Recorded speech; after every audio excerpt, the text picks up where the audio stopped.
Welcome back to Tesla Shorts Time Daily, episode 464. It's May 6, 2026, and I'm Patrick in Vancouver. Here's what's happening with Tesla today.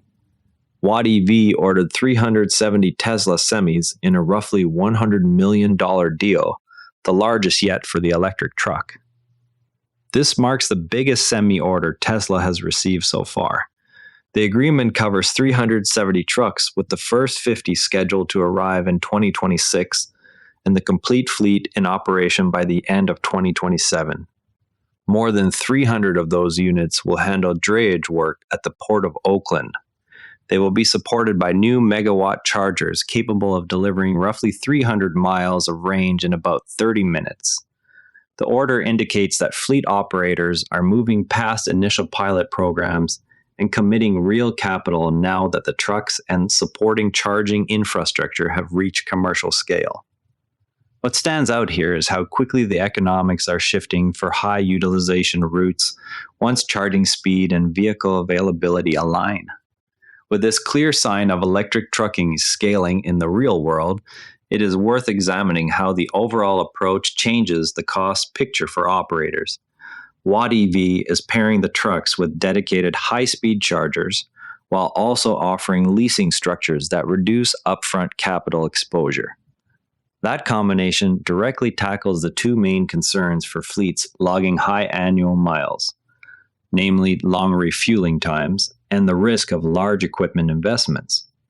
By controlling the vehicles, the charging hardware, and the financing in one integrated package, the operator can better predict total operating costs even before widespread public charging networks are fully built out. Earlier deployments in Southern California ports have already shown millions of electric miles accumulated, which gives some real-world data on reliability under demanding conditions.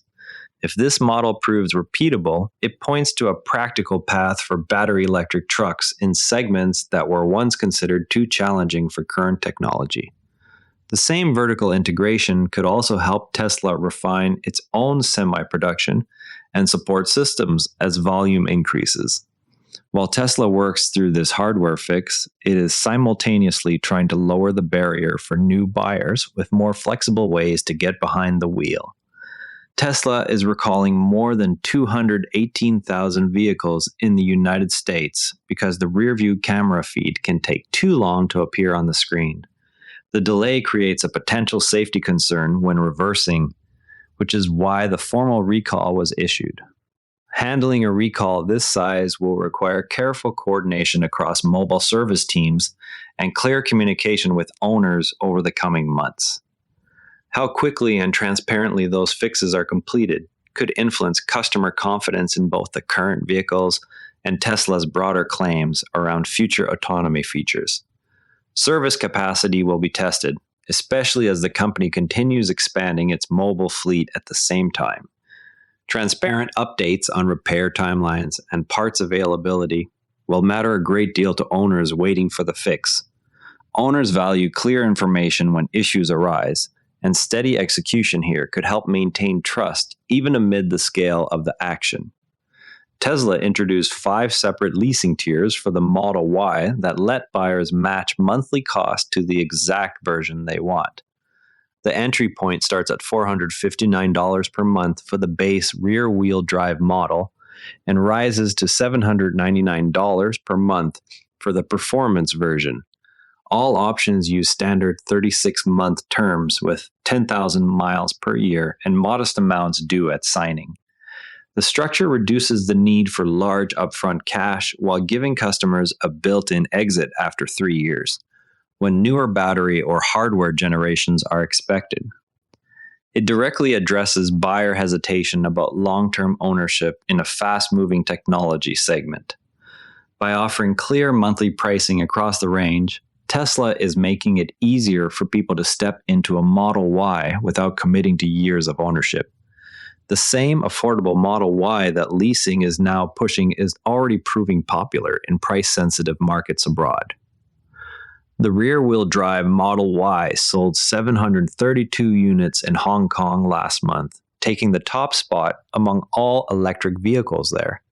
The result shows demand for the lower priced variant remains strong in markets where price sensitivity and local incentives favor more affordable trims. It also demonstrates that Tesla can still win volume segments, even as competition broadens across Asia. The rear-wheel drive configuration appears to be hitting the right balance of cost and capability for buyers in that region. Strong performance in a market like Hong Kong suggests the vehicle continues to resonate where purchase incentives reward efficiency and lower price points. While Tesla defends its volume position in Asia, one rival is openly preparing a direct challenge in the same segment. Lucid announced plans to launch a lower-priced electric vehicle in 2027, aimed squarely at the Model Y and the upcoming Rivian R2. The move marks an attempt to enter the high-volume, mid-range segment where Tesla currently holds a strong position.